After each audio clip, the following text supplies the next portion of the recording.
달빛 아래 사연 한수 채널 구독자 여러분, 오늘도 시청해주셔서 감사합니다.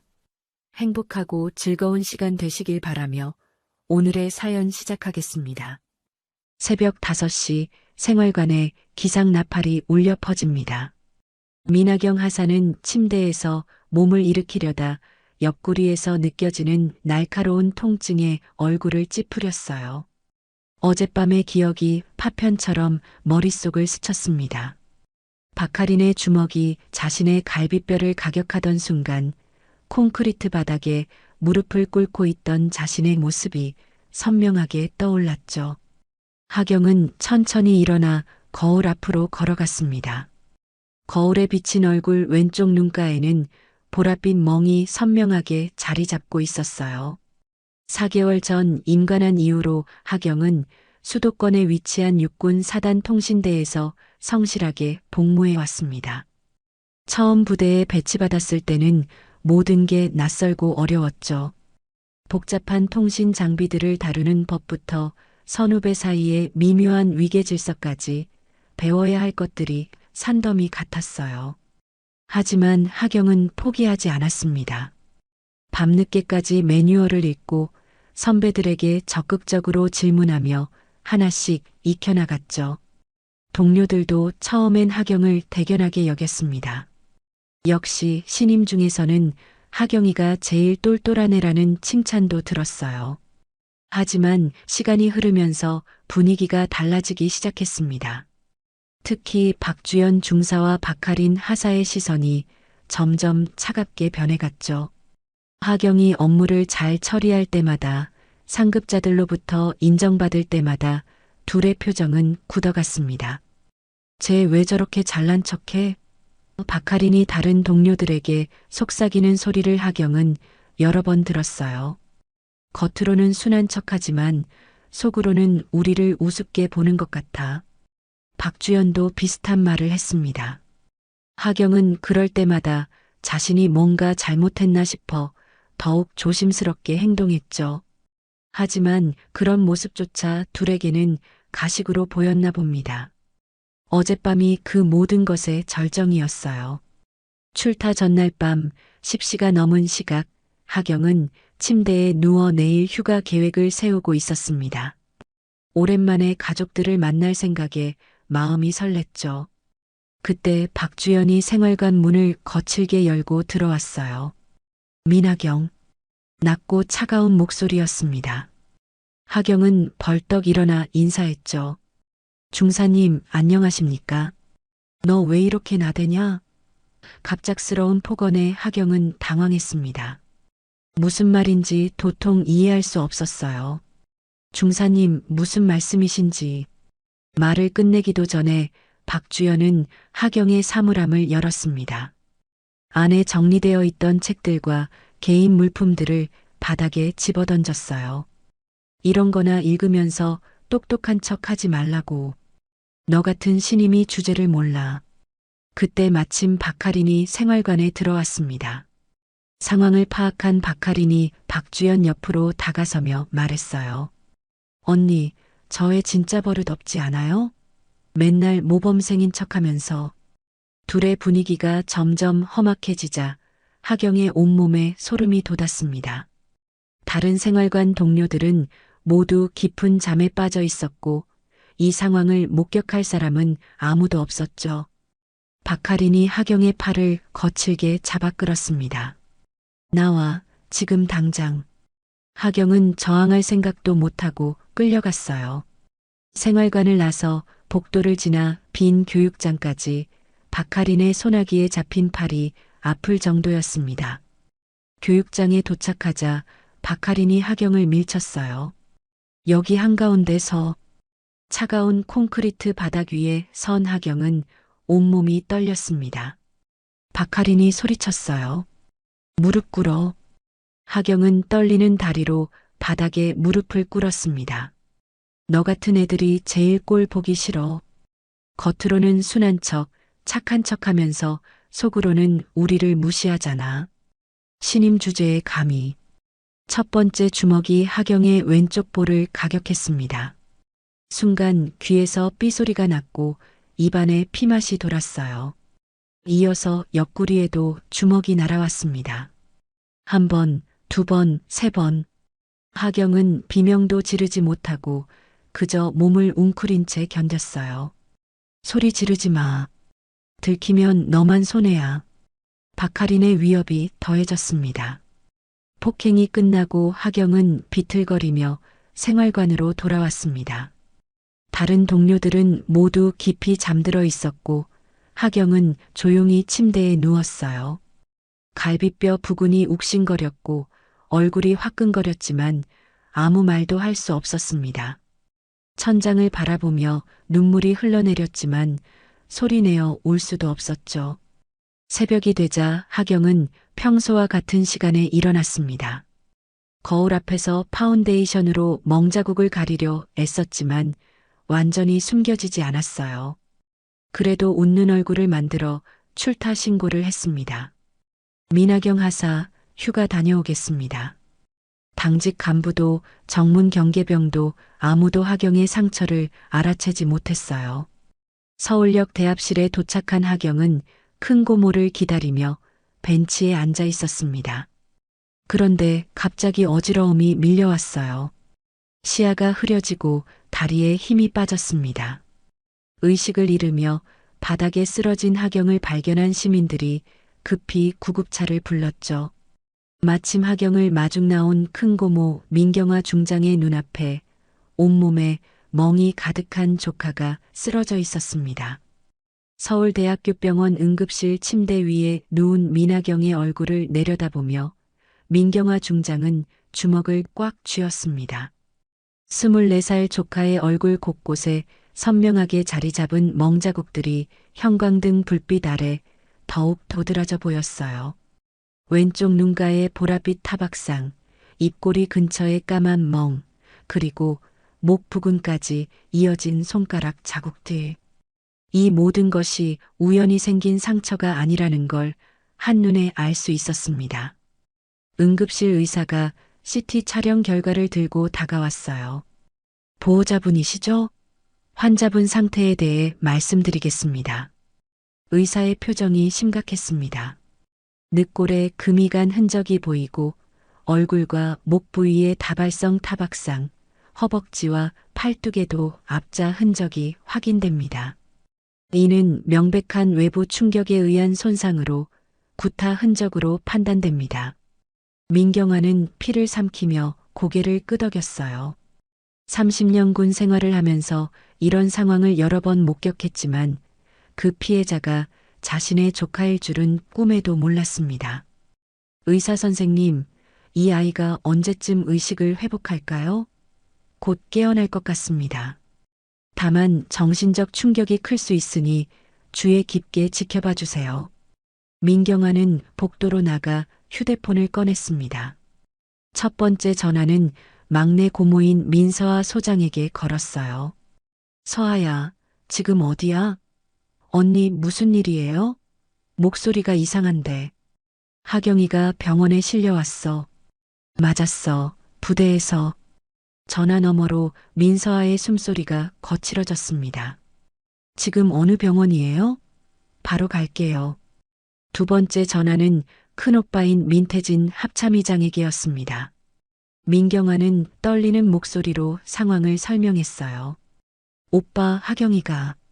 말이 끝나기도 전에 민태진의 차가운 목소리가 들려왔습니다. 알겠다. 더 이상 말하지 마. 수화기 너머로 의자가 넘어지는 소리가 들렸죠. 즉시 6본 헌병단과 감찰실, 그리고 해당 사단장실로 보고 연결해. 민태진은 전화를 끊자마자 참모들을 호출했습니다. 긴급 상황 발생. 수도권 모사단에서 여군 하사 구타 사건 발생. 피해자는 현재 서울대병원 응급실에 입원 중. 참모들의 얼굴이 굳어졌어요. 의장님, 어느 사단인지 구체적으로. 그건 헌병단에서 수사하면서 밝혀낼 일이다. 우리는 정당한 절차에 따라 움직인다. 그 순간부터 별 13시 움직이기 시작했습니다. 민태진 합참의장의 별 4, 민경아 중장의 별 3, 민서아 소장의 별 둘, 그리고 이들과 연결된 각 군 간부들의 별까지. 하지만 그 누구도 피해자가 누구의 조카인지 알지 못했어요. 오직 군 내부의 정당한 프로세스와 법적 절차만이 작동하고 있었습니다. 헌병단장은 즉시 수사팀을 구성했습니다. 피해자 소속 부대를 파악하고 관련자들을 전원 소환하라. 이 사건은 최우선으로 처리한다. 감찰실에서도 비상이 걸렸어요. 여군 관련 사건 전담팀이 꾸려지고 전국 모든 부대에 유사사례 보고 명령이 떨어졌습니다. 한편 병원에서는 민하경이 천천히 의식을 되찾고 있었어요. 눈을 뜬 하경이 제일 먼저 본 것은 큰 고모의 걱정스러운 얼굴이었습니다. 고모. 목소리가 쉬어 있었어요. 하경아, 괜찮니? 어디 아픈 데 없어? 민경아는 조카의 손을 꼭 잡았습니다. 하경은 천천히 몸을 일으키려다 옆구리의 통증에 얼굴을 찌푸렸어요. 고모, 저 괜찮아요. 그냥 좀 어지러워서. 하경아. 민경아의 목소리가 단호해졌습니다. 의사 선생님이 그러시는데 내가 맞았다고 하시더라. 누가 그랬니? 하경의 눈에 눈물이 고였어요. 고모, 저는 정말 솔직하게 말해. 고모가 다 해결해 줄게. 하경은 고개를 떨구며 조용히 말했습니다. 박하린 하사하고 박주연 중사가 제가 잘못해서 그런 것 같아요.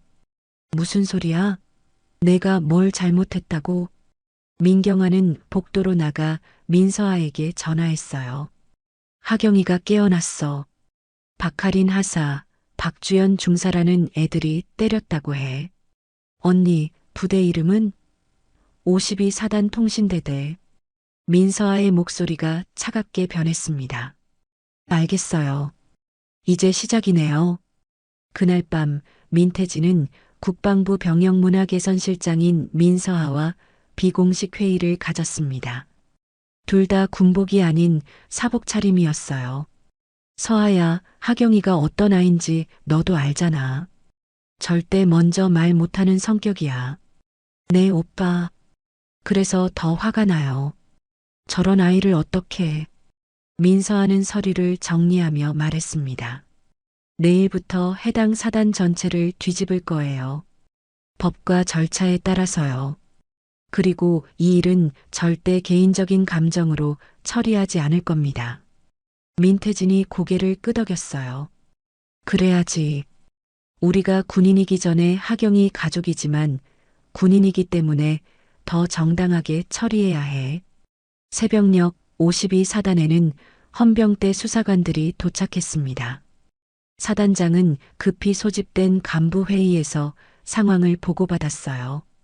사단장님, 우리 부대 소속 여군 하사가 구타당해 병원에 입원했습니다.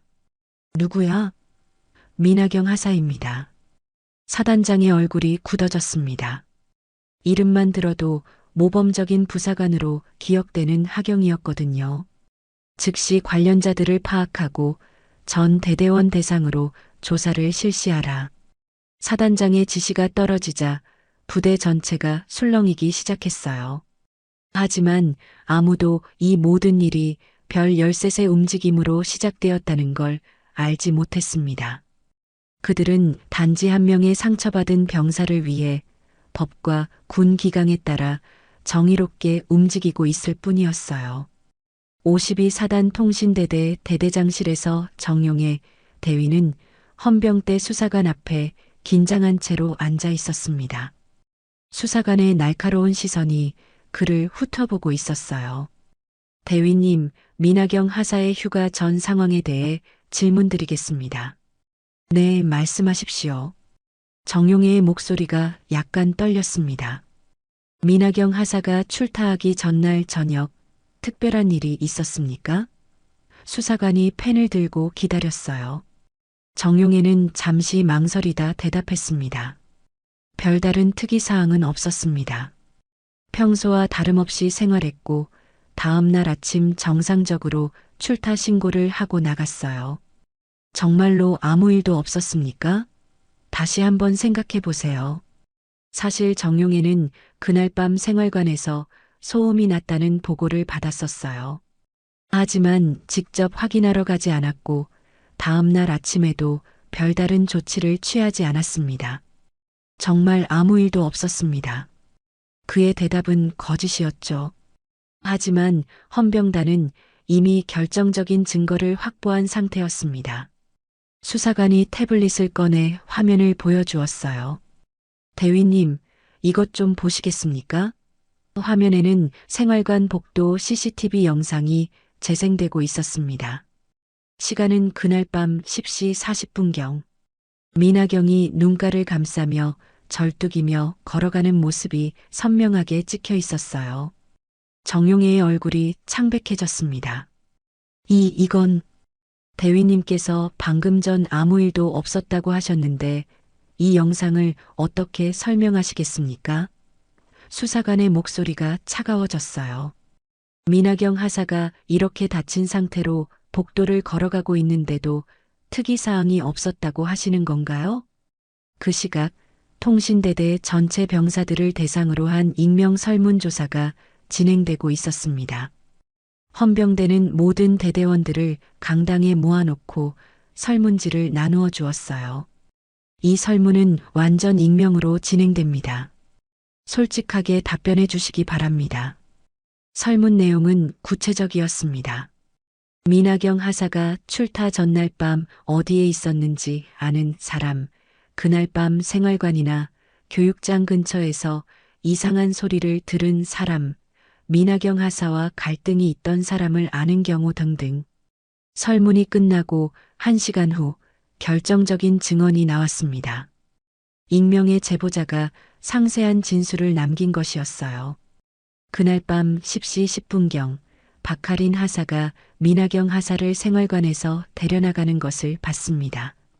박주연 중사도 함께 있었고 세 사람이 교육장 쪽으로 향했어요. 그 후 교육장에서 큰 소리가 났는데 무서워서 확인하러 가지는 못했습니다. 헌병단은 즉시 교육장을 현장 감식했습니다. 바닥 곳곳에서 혈흔이 발견되었고 벽면에도 충격 흔적이 남아 있었어요.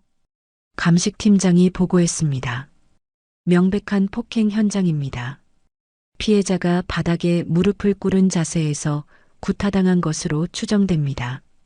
그날 밤 민태진 합참의장은 국방부 병영문화개선실에서 민서아 소장과 긴급회의를 가졌습니다. 민서아가 수사 진행 상황을 보고했어요. 오빠, 증거가 확실해요. 박하린 하사와 박주연 중사, 그리고 이를 묵인한 정용의 대위까지 관련자들이 모두 특정되었습니다. 민태진의 표정이 굳어졌습니다. 서아야, 하경이가 어떤 아인지 당신도 알잖아. 절대 먼저 말 못하는 성격이야. 민태진의 목소리에 분노가 섞여 있었어요. 그런 아이가 이런 일을 당하도록 내버려둔 간부들을 용서할 수 없어. 오빠 감정적으로 접근하면 안 돼요.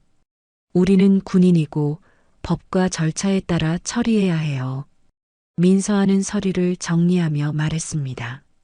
내일 아침에 박하린 하사와 박주연 중사를 체포할 예정이에요. 그리고 정용의 대위도 지휘관 부작위 혐의로 조사받게 될 겁니다. 좋아. 그런데 이 일이 개인적인 복수가 아니라는 걸 분명히 해야 해. 우리는 단지 상처받은 한 명의 병사를 위해 정의를 실현하는 것뿐이야. 병원에서는 민하경이 천천히 회복되고 있었습니다. 큰 고모 민경아가 옆에서 죽을 지켜보고 있었어요. 하경아, 좀 어때? 고모 많이 나아졌어요. 그런데 제가 이런 일로 이렇게 큰 소동을 일으켜서 하경의 목소리가 작아졌습니다. 무슨 소리야? 내가 잘못한 게 아무것도 없어. 민경아는 조카의 손을 꼭 잡았어요. 하경아, 고모가 약속할게. 너를 괴롭힌 사람들은 반드시 처벌받을 거야. 그리고 이런 일이 다시는 일어나지 않도록 할 거야. 하경의 눈에 눈물이 고였습니다. 고모, 저는 그냥 조용히 넘어갔으면 좋겠어요. 부대로 돌아가서 다시 생활해야 하는데. 하경아. 민경아의 목소리가 단호해졌습니다. 내가 참으면 다른 후배들도 똑같은 일을 당할 수 있어. 이건 너만의 문제가 아니야. 군 전체의 문제야. 하경은 고개를 끄덕였지만 여전히 불안한 표정이었어요. 새벽이 되자 52사단에는 긴장감이 흘렀습니다. 병사들 사이에서는 온갖 추측이 난무했어요. 민하경 하사가 왜 병원에 입원했대? 헌병대가 왜 이렇게 대대적으로 수사하는 거야? 박하린 하사랑 박주연 중사가 갑자기 보이지 않는데? 하지만 그 누구도 이 모든 일의 배후에 별 열셋이 움직이고 있다는 사실을 알지 못했습니다. 사단장은 자신의 집무실에서 보고를 받으며 한숨을 쉬었어요. 이런 일이 우리 사단에서 일어났다니. 그는 이미 상급 부대로부터 엄중한 경고를 받은 상태였습니다. 사단장님, 어떻게 처리하시겠습니까? 당연히 법대로 처리해야지. 가해자들은 엄벌에 처하고 재발 방지책도 마련해야 해. 새벽 6시 52사단 통신대대 생활관에 헌병대 수사관들이 들이닥쳤습니다. 박하린 하사, 박주연 중사, 긴급 체포합니다. 갑작스러운 상황에 생활관 안이 술렁였어요. 박하린은 침대에서 벌떡 일어나며 당황했습니다. 저희가 뭘 잘못했다고. 구타 및 가혹행위 혐의입니다. 즉시 동행하시기 바랍니다. 박주연은 세면실에서 양치를 하다가 수갑을 찬 채로 끌려 나왔어요. 이건 오해예요. 우리는 그냥 교육을 시킨 것뿐이라고. 하지만 수사관들의 표정은 차가웠습니다. 이미 결정적인 증거들이 확보된 상태였거든요. 생활관 동료들은 믿을 수 없다는 표정으로 두 사람이 끌려가는 모습을 지켜봤어요. 헌병대 조사실에서 박하리는 처음에 발뺌을 했습니다. 민하경이랑 사이좋게 지냈어요. 그날 밤에도 그냥 선후배 간의 대화를 나눈 것뿐이고요.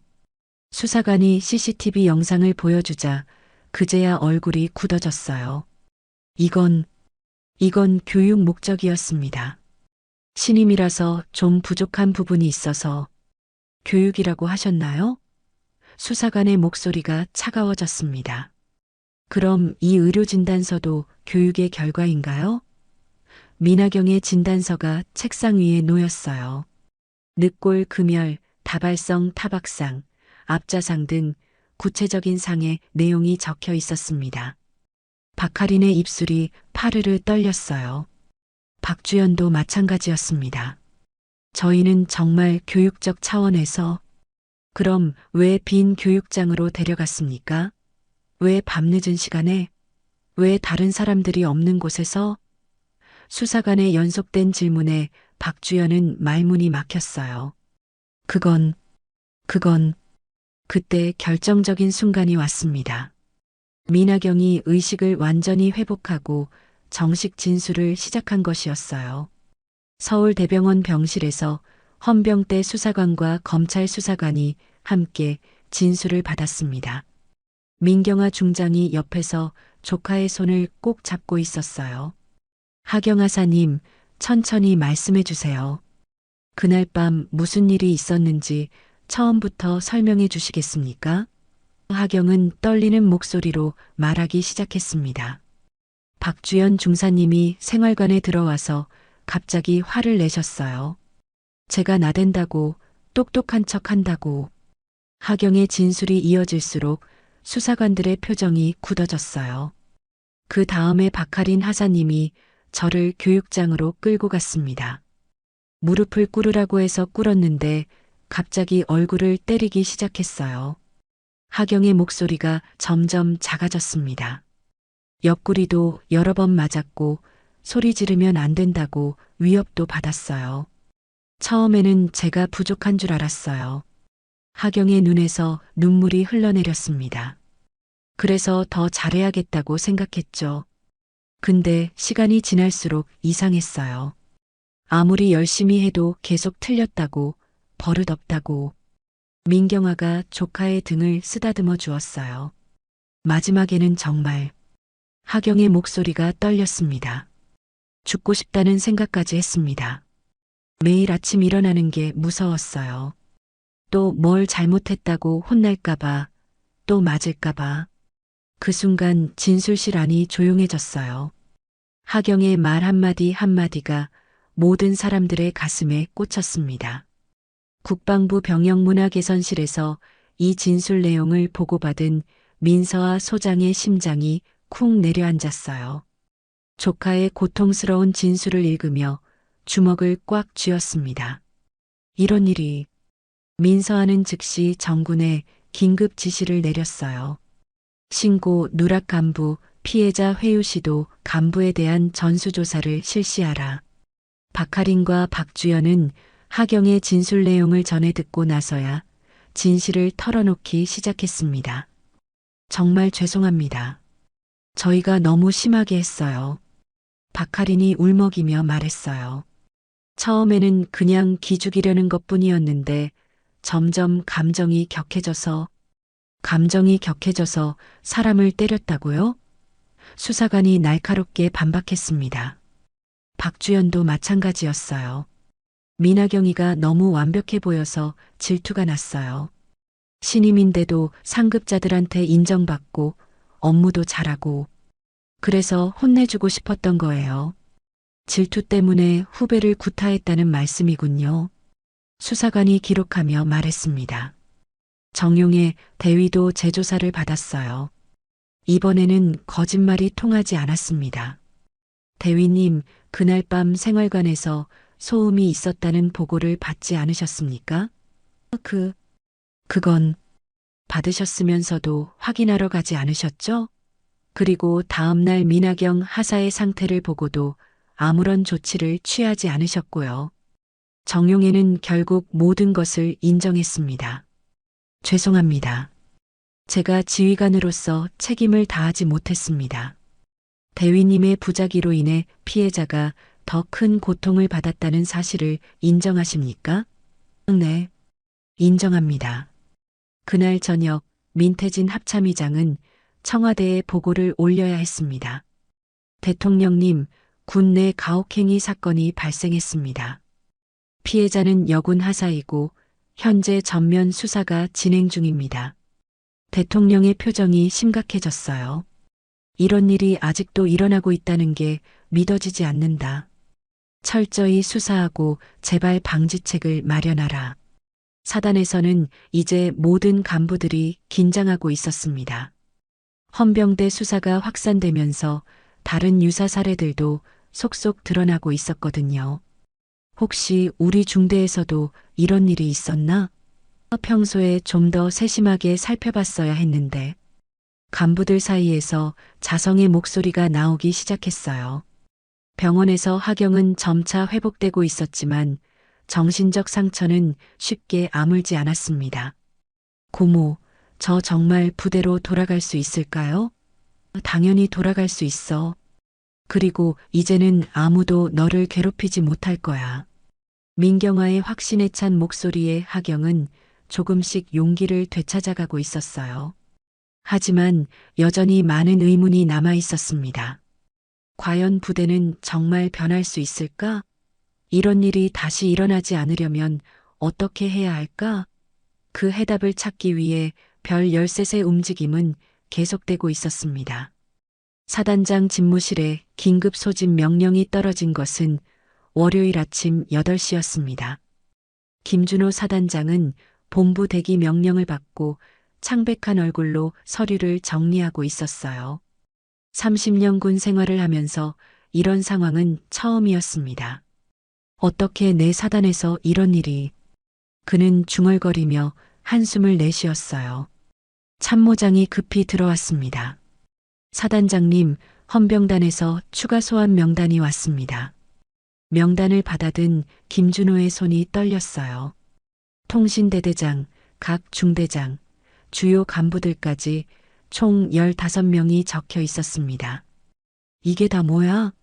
우리 사단이 조폭 조직도 아니고 하지만 정작 부대에서는 아무도 이 상황의 진짜 이유를 알지 못했어요. 병사들 사이에서는 온갖 추측만 난무했습니다. 야, 민하경 하사 알지? 걔 집안이 대단한가 봐. 아니야, 그냥 운이 좋았던 거 아니야? 때마침 상부에서 감시하고 있었나?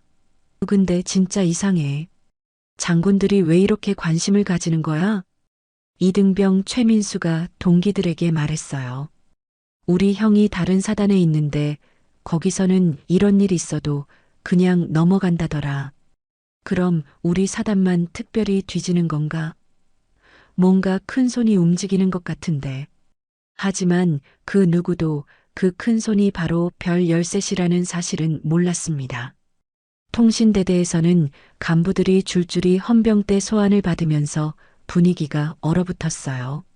남은 간부들은 서로 눈치를 보며 조심스럽게 행동했습니다. 혹시 나도 연루된 건 아닐까? 평소에 부하들 관리를 제대로 했나? 모두가 불안에 떨고 있었죠. 2등 중사 김영호가 동료들에게 속삭였어요. 야, 진짜 이상하지 않아? 보통 이런 일이 있으면 조용히 덮고 가는데 말이야. 맞아. 근데 이번엔 완전 뒤집어 놓네. 누군가가 위에서 압력을 넣고 있는 거 아니야? 그런데 그 누군가가 대체 누군데? 사실 부대원들의 추측은 틀리지 않았어요.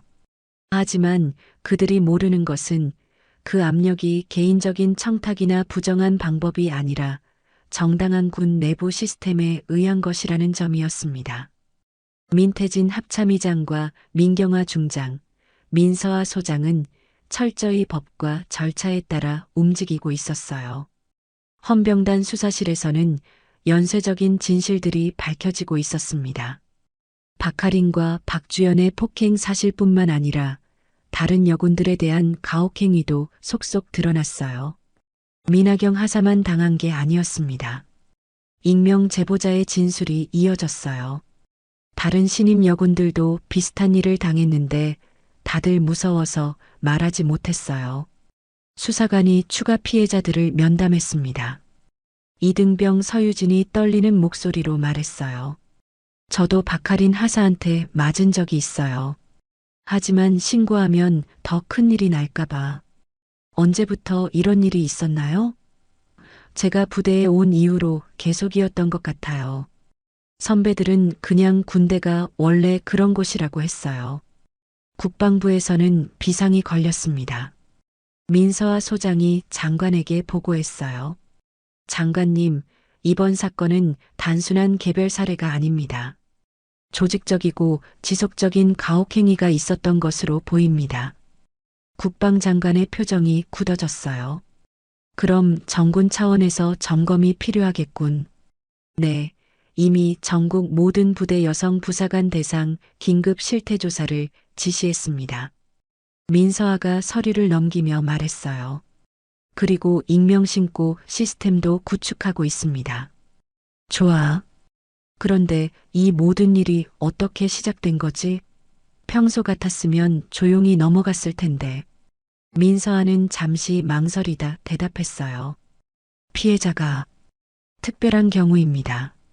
하지만 그 이상은 말하지 않았습니다. 조카라는 사실을 밝힐 수는 없었거든요. 다만 한 명의 상처받은 병사를 위한 정의로운 수사라는 점만 강조했어요. 52사단에서는 이제 모든 일상이 바뀌었습니다.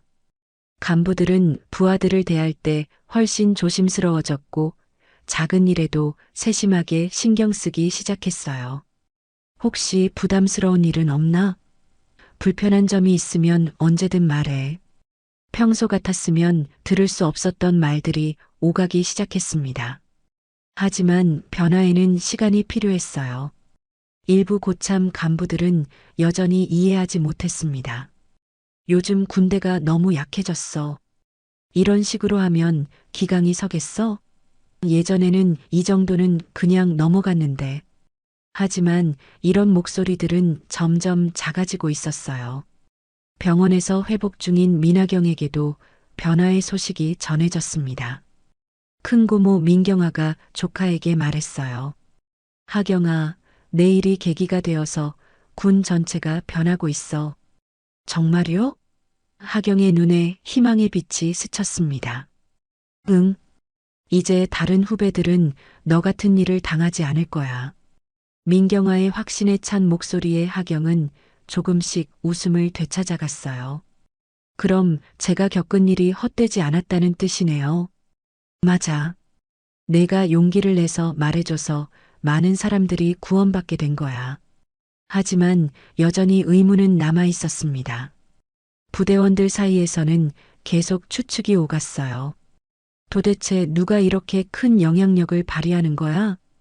정말 신기해. 보통은 이런 일이 있어도 조용히 처리되는데 뭔가 우리가 모르는 큰 그림이 있는 것 같아. 그들의 추측은 맞았습니다. 하지만 그 큰 그림은 부정한 것이 아니라 가족의 사랑과 군인으로서의 책임감이 만들어낸 정의로운 움직임이었어요. 별 13시 조용히 하지만 확실하게 변화를 이끌어내고 있었습니다. 그리고 그 누구도 그 피해자가 누구의 조카인지 묻지 않았어요. 다만 정의에는 이름이 필요 없다는 것만 알고 있었습니다. 2주일이 지나고 민하경은 부대 복귀를 결심했습니다. 의사는 아직 완전히 회복되지 않았다며 더 쉬라고 권했지만 하경은 고개를 저었어요. 이제 돌아가고 싶어요. 더 이상 도망칠 수는 없잖아요. 큰 고모 민경아는 조카의 의지를 존중하기로 했습니다. 그래, 내가 결정한 거라면 고모가 믿어줄게. 복귀 당일 아침 하경은 오랜만에 군복을 입었어요. 거울 속 자신의 모습을 보니 예전과는 달라 보였습니다. 얼굴에 멍은 많이 나아졌지만 눈빛이 예전보다 단단해져 있었어요. 이제 괜찮을 거야. 하경은 스스로에게 다짐하며 부대로 향했습니다. 52사단 정문 앞에 도착했을 때 하경은 평소와 다른 분위기를 느꼈어요. 경계 병사들의 인사가 더욱 정중했고 부대 안 분위기도 전반적으로 조심스러워 보였습니다. 하지만 하경이 모르는 것이 있었어요. 바로 정문 앞 주차장에 세워진 검은색 승용차 세대의 존재였습니다. 차 안에서는 검은 정장을 입은 세 사람이 조용히 앉아 있었어요. 민경아 중장, 민태진 합참의장, 그리고 민서아 소장. 이들은 조카의 복귀를 지켜보기 위해 이른 아침부터 나와 있었습니다. 저기 하경이가 온다. 민경아가 작은 목소리로 말했어요. 민태진이 쌍안경을 들고 조카의 모습을 확인했습니다. 많이 야위었네. 그의 목소리에 걱정이 묻어났어요. 하지만 걸음걸이는 단단해 보여. 민서아가 덧붙였습니다. 세 사람은 아무 말 없이 하경이 정문을 통과하는 모습을 지켜봤어요. 하경이 부대 안으로 들어서자 모든 시선이 그녀에게 집중되었습니다. 하지만 예상했던 것과는 달리 그 시선들은 차갑지 않았어요. 오히려 미안함과 격려가 섞인 복잡한 감정들이 담겨 있었습니다. 민하경 하사님, 안녕하십니까? 후배들이 먼저 다가와 인사했어요. 통신대대 앞에 도착하니 전 대대원들이 제식 훈련을 받고 있었습니다. 새로 부임한 김성민 대대장이 훈련을 지휘하고 있었어요. 김성민은 하경을 보자마자 훈련을 중단하고 다가왔습니다. 민하경 하사, 돌아온 걸 환영한다. 그의 목소리는 진심이 담겨 있었어요. 대대장님, 복귀 신고드립니다. 하경이 바른 자세로 격려했습니다. 김성민은 잠시 망설이다 말했어요. 하사, 미안하다. 우리가 너를 제대로 보호해주지 못했다. 갑작스러운 사과에 하경은 당황했습니다. 대대장님, 그런 말씀 마세요. 아니다. 지휘관으로서 마땅히 해야 할 말이야. 김성민의 목소리가 단호했어요.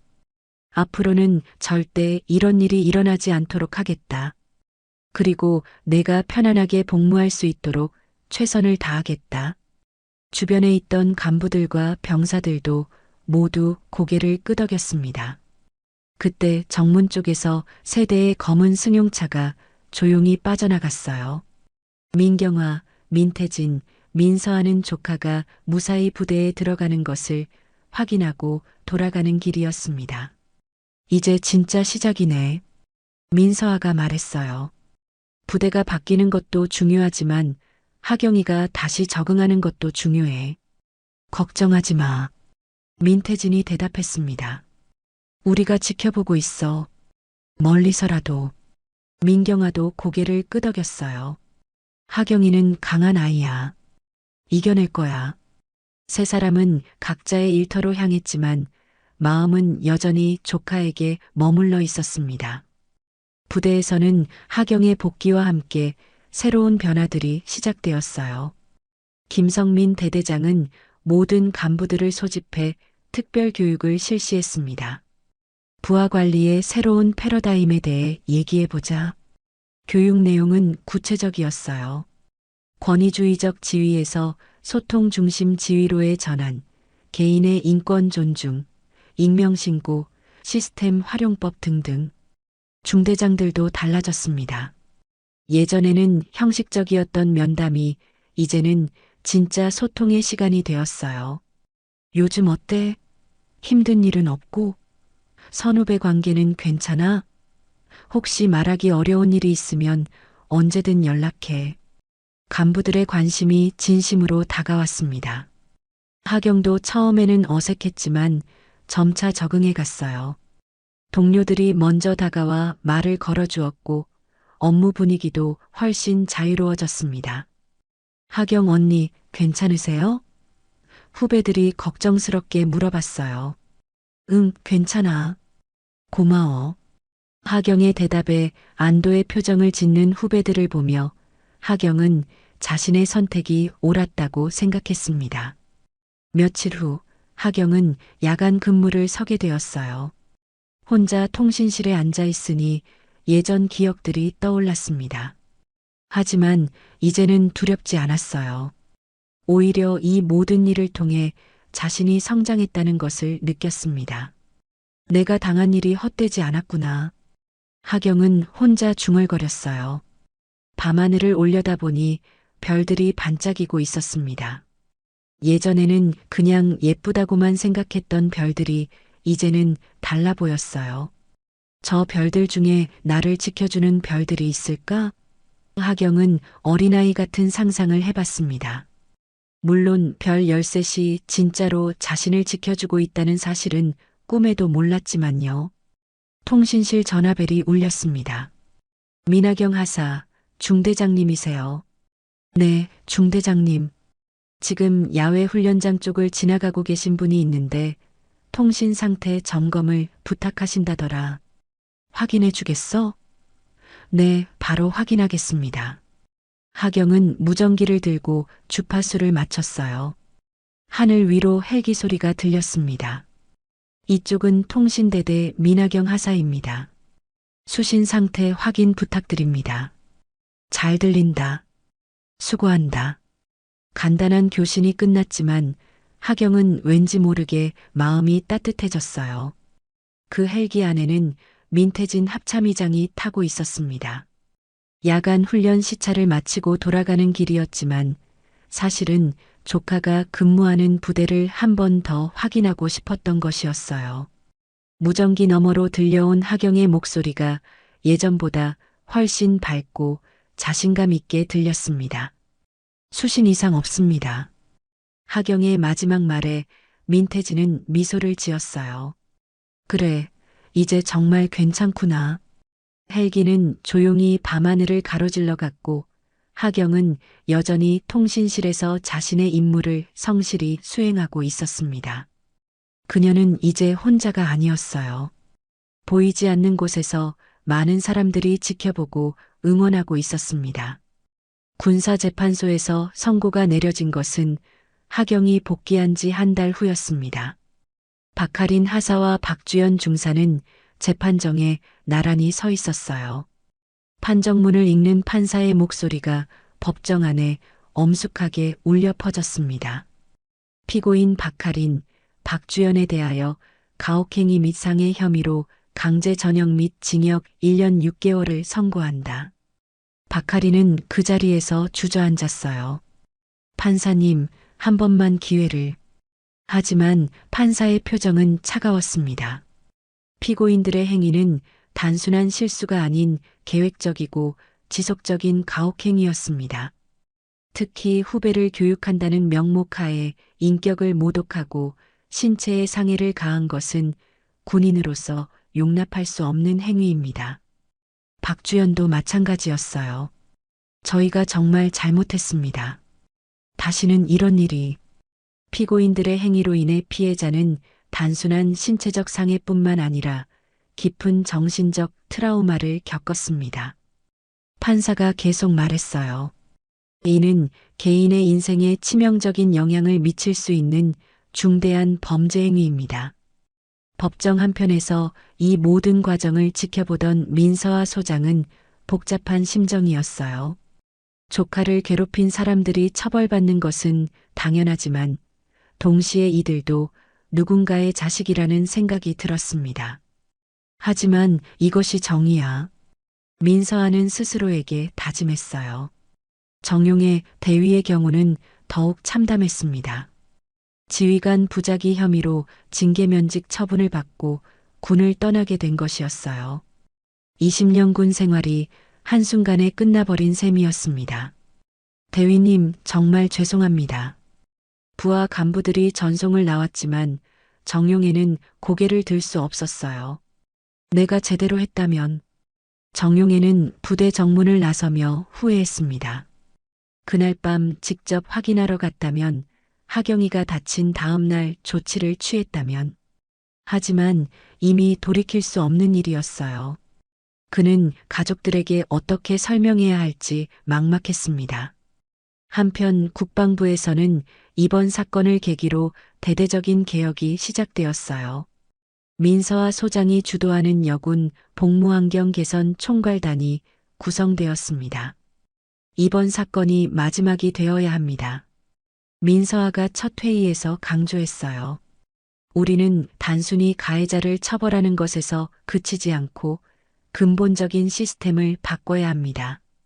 총괄단의 첫 번째 조치는 정군 모든 부대에 익명 고충제 시스템을 도입하는 것이었어요.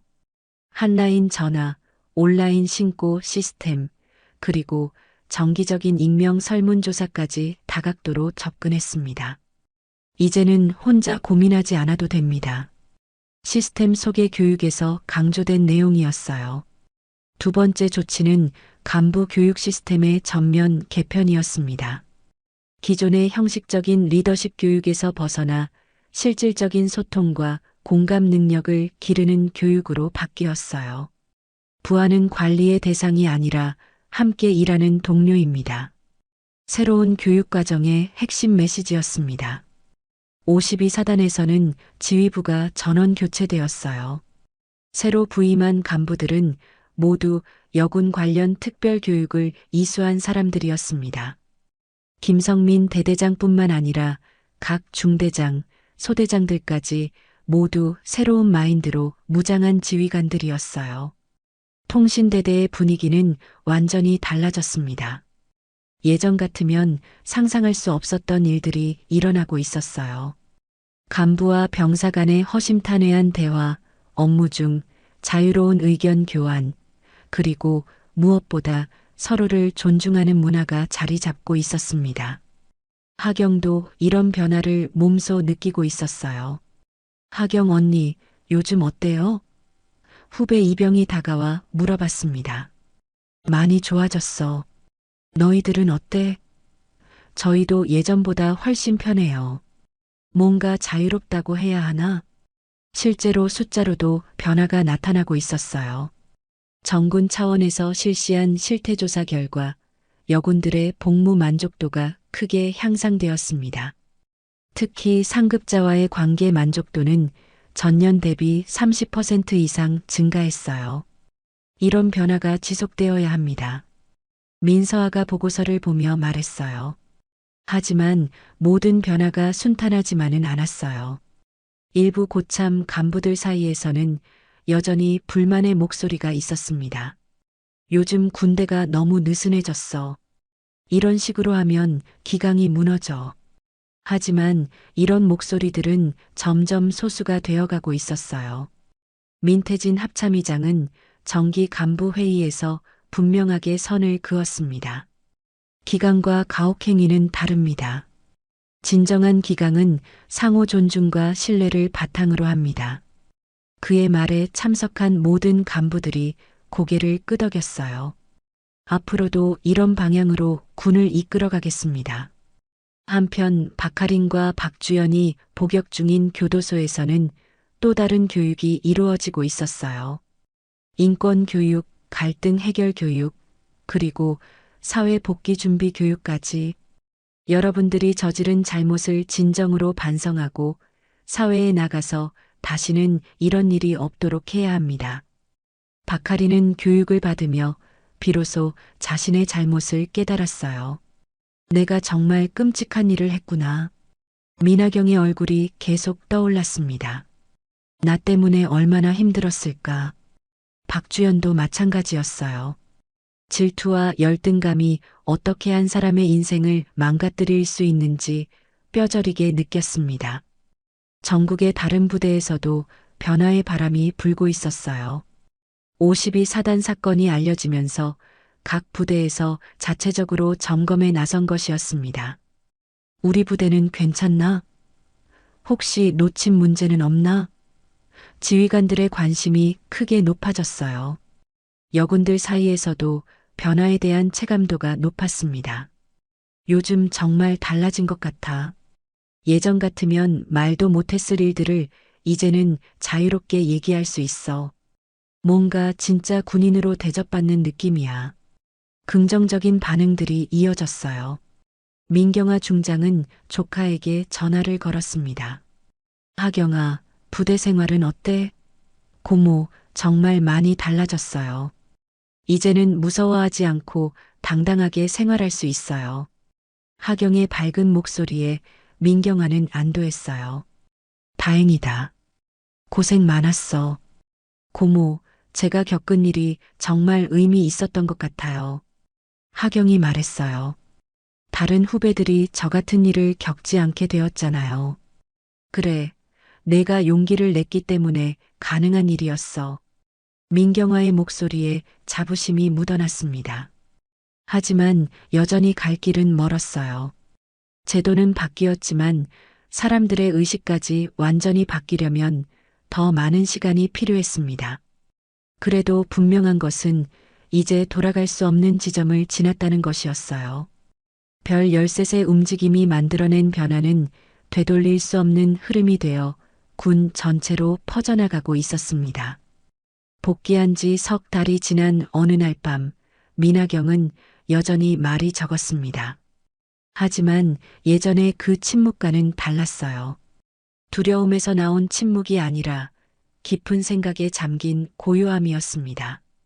야간 근무를 서며 통신실 창문 너머로 하늘을 올려다보니 수많은 별들이 반짝이고 있었어요. 저 별들이 나를 지켜봐주고 있을까? 하경은 어린 시절 큰 고모가 들려준 이야기를 떠올렸습니다. 하늘의 별들은 모두 우리를 보호해주는 수호천사들이야. 물론 그때는 그냥 예쁜 동화 같은 이야기로만 들렸었죠. 하지만 이제는 달랐습니다. 정말로 누군가가 자신을 지켜주고 있다는 느낌이 들었어요. 무전기에서 잡음이 들려왔습니다. 하경은 능숙한 손놀림으로 주파수를 조정했어요. 몇 달 전만 해도 이런 단순한 업무조차 두려움 때문에 제대로 하기 어려웠는데 이제는 자신감을 가지고 할 수 있었습니다. 이상 없음. 통신 양호. 하경이 보고했어요. 그때 중대장실에서 전화가 왔습니다. 하경아, 민 대장님께서 지금 야외 훈련장을 지나가신단다. 헬기 통신 상태 체크해 달라고 하시네. 하경은 고개를 끄덕이며 대답했어요. 네, 중대장님. 바로 확인하겠습니다. 하경은 무전기를 들고 헬기와 교신을 시도했습니다. 하늘 위로 헬기 소리가 점점 가까워졌어요. 이쪽은 통신대대 민하경 하사입니다. 수신 상태 확인 부탁드립니다. 무전기 너머로 들려온 목소리는 따뜻하고 친숙했습니다. 잘 들린다. 수고하고 있구나. 그 목소리에는 단순한 업무적 교신을 넘어선 무언가가 담겨 있었어요. 마치 자신을 진심으로 아끼고 걱정하는 누군가의 마음이 전해지는 것 같았습니다. 하경은 가슴이 따뜻해지는 것을 느꼈어요. 네, 수신 이상 없습니다. 헬기 안에서 민태진 합참의장은 조카의 목소리를 들으며 미소를 지었습니다. 몇 달 전 병원에서 들었던 그 약하고 떨리던 목소리와는 완전히 달랐어요. 이제는 자신감 있고 당당한 목소리였습니다. 많이 좋아졌구나. 민태진은 혼자 중얼거렸어요. 조종사가 물었습니다. 의장님, 부대 시찰 일정이 끝났는데 어디로 향하시겠습니까? 민태진은 잠시 생각하다 대답했어요. 한 바퀴 더 돌고 가자. 야간 훈련 상황도 점검해야지. 사실은 조카가 근무하는 부대를 조금 더 지켜보고 싶었던 것이었습니다. 통신실에서 하경은 창밖으로 지나가는 헬기를 바라봤어요. 깜깜한 밤하늘을 가로지르는 헬기의 불빛이 마치 별처럼 보였습니다. 저분도 밤늦게 고생하시네. 하경은 모르는 누군가를 위해 작은 기도를 올렸어요. 안전하게 임무 수행하시길. 그 순간 무전기에서 다시 음성이 들려왔습니다. 통신 상태 최종 확인 완료. 앞으로도 수고해 주길 바란다. 그 말에 담긴 따뜻함을 느끼며 하경은 대답했어요. 네, 감사합니다. 안전 운항하세요. 헬기가 멀어져 가는 것을 보며 하경은 문득 지난 몇 달을 되돌아봤습니다. 그때의 절망과 고통, 그리고 지금의 평온함. 정말 많은 것들이 바뀌었어요. 무엇보다 자신이 가장 많이 변했습니다. 예전에는 작은 일에도 위축되고 두려워했지만 이제는 당당하게 자신의 의견을 말할 수 있었어요. 하경 언니, 후배 이병이 통신실에 들어왔습니다. 교대 시간이에요. 그래, 벌써? 하경은 시계를 보며 놀랐어요. 시간이 이렇게 빨리 지나간 줄 몰랐습니다. 고생했어, 민수야. 언니도 고생하셨어요. 하경은 후배에게 업무를 인수인계하며 말했어요. 오늘 밤 통신 상태 아주 좋았어. 별다른 문제 없을 거야. 네, 알겠습니다. 언니, 푹 쉬세요. 후배의 정중한 인사에 하경은 미소를 지었습니다. 예전 같으면 이런 자연스러운 대화도 어려웠을 텐데요. 생활관으로 돌아가는 길에 하경은 다시 한번 하늘을 올려다봤습니다. 별들이 여전히 반짝이고 있었어요. 정말 누군가 지켜보고 계신 것 같아. 하경은 혼자 중얼거렸습니다. 물론 정말로 별 13이 자신을 지켜보고 있다는 사실은 꿈에도 몰랐지만요. 생활관에 들어서니 동료들이 반갑게 맞아주었습니다. 하경 언니, 근무 어땠어요? 오늘은 특별한 일 없었어? 내일 휴가 계획 세우셨어요? 자연스러운 대화들이 오갔어요. 예전 같았으면 상상할 수 없는 분위기였습니다. 잠자리에 들며 하경은 오늘 있었던 일들을 되새겨봤습니다. 평범한 하루였지만 그 평범함이 얼마나 소중한지 새삼 느꼈어요. 두려움 없이 업무를 볼 수 있다는 것, 동료들과 자유롭게 대화할 수 있다는 것, 그리고 무엇보다 자신을 지켜주는 사람들이 있다는 것. 그날 밤 꿈에서 하경은 넓은 들판에 서 있었어요. 하늘에는 수많은 별들이 빛나고 있었고 그 별들이 하나씩 내려와 자신 주위를 둘러쌌습니다. 별들은 말하지 않았지만 그들의 따뜻한 빛이 모든 것을 말해주고 있었어요. 우리가 너를 지켜주고 있다. 앞으로도 용기를 잃지 말아라. 꿈에서 깨어난 하경은 기분 좋은 아침을 맞았습니다. 창문 너머로 들어오는 햇살이 유난히 따뜻하게 느껴졌어요. 오늘도 좋은 하루가 될 것 같아. 하경은 기지개를 켜며 일어났습니다. 한편 그날 아침 국방부에서는 민서와 소장이 원래 보고서를 검토하고 있었어요. 정군 여군 복무 만족도 조사 결과 모든 지표가 개선되었다는 내용이었습니다. 정말 다행이야. 민서아는 안도의 한숨을 쉬었어요. 조카의 고통이 헛되지 않았다는 증거였습니다.